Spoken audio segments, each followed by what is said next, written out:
Officers accused of beating and humiliating suspects in a warehouse called the Brave Cave. Federal investigators tonight are asking anyone in Baton Rouge who's ever been held by local police and brought to this large white warehouse to call the FBI. It was nicknamed the Brave Cave, and in a federal lawsuit, lawyers for 22-year-old Jeremy Lee say that after this video was recorded, the police officers turned off their body cameras and then beat him so badly that the local jail refused to admit him until he was treated by a nearby hospital. There he was treated for broken bones and other injuries. This is an insane but sadly not surprising story out of Baton Rouge, Louisiana, where the FBI is actually getting involved in investigating the Baton Rouge PD for running their own torture interrogation warehouse resembling a CIA black site, but for American civilians accused of committing, get this, regular street-level crimes. Several people that we've spoken to have described being interrogated on a small wooden chair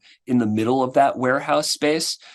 It doesn't look like anything that you would associate with normal policing process. Detainees are essentially kidnapped too, taken, interrogated, frequently beaten, and strip searched. Do you know of any other cases that could be in the works regarding the Brave Cave?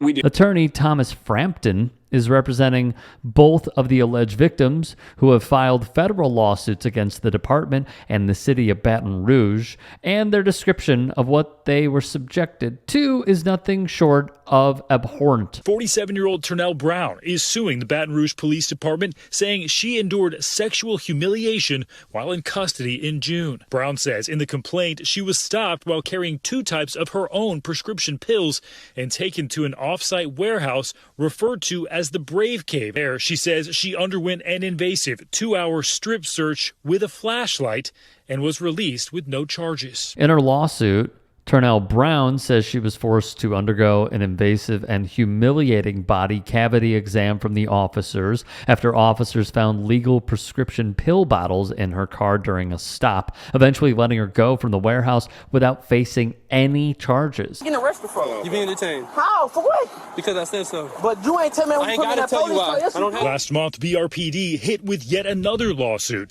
This time, 22-year-old Jeremy Lee says he was beaten at the off-site facility and left with a fractured rib, among other injuries. Jeremy Lee's lawsuit is what eventually led to the Brave Cave warehouse getting shut down and the FBI getting involved in investigating the department. But as we have said too many times before, and we will keep saying it, in a properly functioning society, it wouldn't take years of abuse and 2 brave people to finally stand up for something like this to come to an end. This officer, Troy Lawrence Jr., is also someone you should get familiar with, as he is named in both suits and has a long history of complaints aside from his apparent participation in Brave Cave torture sessions. Not only is his father, Troy Lawrence Sr., a deputy chief with the Baton Rouge PD, Lawrence Jr. has had complaints filed against him by both civilians and his fellow officers, cluing you in on just how unhinged and dangerous he was to the community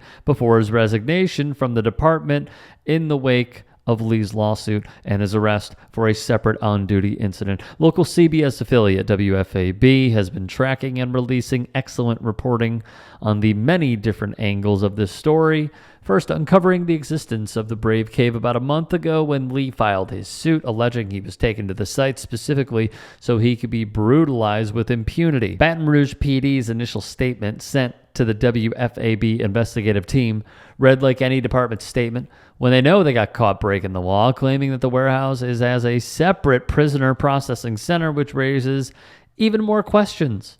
As Frampton spells out exactly what the real issue is here, the completely rotten culture of policing and lack of police accountability fosters an environment where things like this are permissible and encouraged.